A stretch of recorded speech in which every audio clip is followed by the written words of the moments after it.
Le Lévitique, chapitre 7. Voici la loi du sacrifice de culpabilité. C'est une chose très sainte. C'est dans le lieu où l'on égorge l'holocauste que sera égorgée la victime pour le sacrifice de culpabilité. On en répandra le sang sur l'autel tout autour. On en offrira toute la graisse, la queue, la graisse qui couvre les entrailles, les deux rognons, et la graisse qui les entoure, qui couvre les flancs, et le grand lobe du foie qu'on détachera près des rognons. Le sacrificateur brûlera cela sur l'autel en sacrifice consumé devant l'Éternel. C'est un sacrifice de culpabilité. Tout mâle parmi les sacrificateurs en mangera. Il le mangera dans un lieu saint. C'est une chose très sainte. Il en est du sacrifice de culpabilité comme du sacrifice d'expiation. La loi est la même pour ces deux sacrifices. La victime sera pour le sacrificateur qui fera l'expiation. Le sacrificateur qui offrira l'holocauste de quelqu'un aura pour lui la peau de l'holocauste qu'il a offert. Toute offrande cuite au four, préparée sur le grill ou à la poêle, sera pour le sacrificateur qui l'a offerte.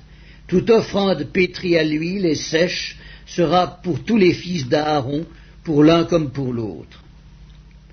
Voici la loi du sacrifice d'action de grâce qu'on offrira à l'Éternel. Si quelqu'un l'offre par reconnaissance, il offrira avec le sacrifice d'action de grâce des gâteaux sans levain pétris à l'huile, des galettes sans levain arrosées d'huile, et des gâteaux de fleurs de farine frites et pétris à l'huile. À ces gâteaux, il ajoutera du pain levé pour son offrande avec son sacrifice de reconnaissance et d'action de grâce. On présentera par élévation à l'Éternel une portion de chaque offrande. Elle sera pour le sacrificateur qui a répandu le sang de la victime d'action de grâce. La chair du sacrifice de reconnaissance et d'action de grâce sera mangée le jour où il est offert. On n'en laissera rien jusqu'au matin. Si quelqu'un offre un sacrifice pour l'accomplissement d'un vœu ou comme offrande volontaire, la victime sera mangée le jour où il l'offrira, et ce qui en restera sera mangé le lendemain. Ce qui restera de la chair de la victime sera brûlé au feu le 3e jour. Dans le cas où l'on mangerait de la chair de son sacrifice d'action de grâce le 3e jour, le sacrifice ne sera point agréé. Il n'en sera pas tenu compte à celui qui l'a offert. Ce sera une chose infecte, et quiconque en mangera restera chargé de sa faute. La chair qui a touché quelque chose d'impur ne sera point mangée, elle sera brûlée au feu.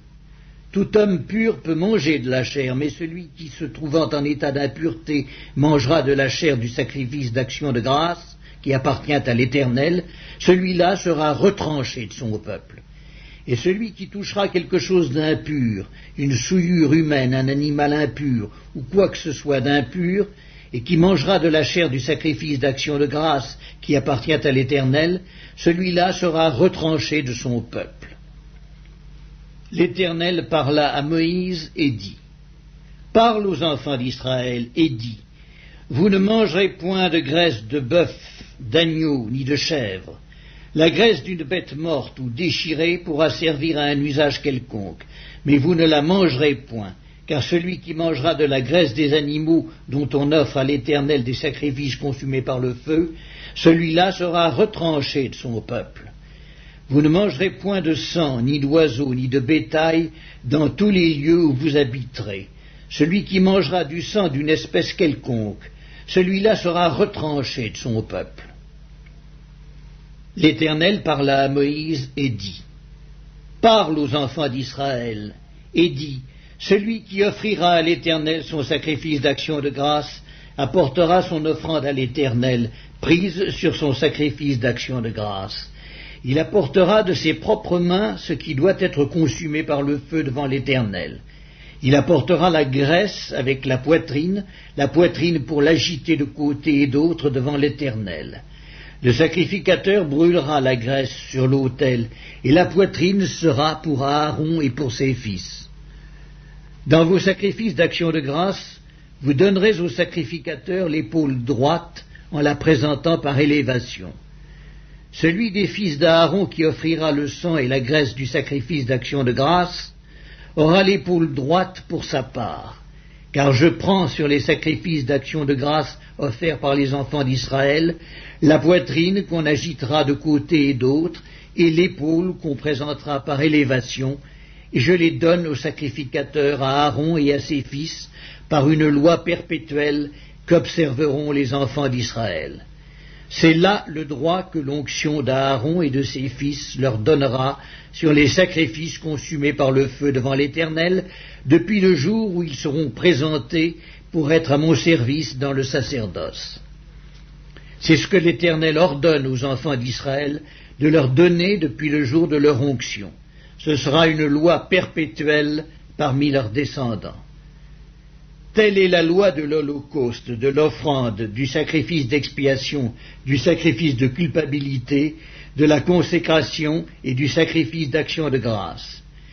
L'Éternel la prescrivit à Moïse sur la montagne de Sinaï, le jour où il ordonna aux enfants d'Israël de présenter leurs offrandes à l'Éternel dans le désert de Sinaï.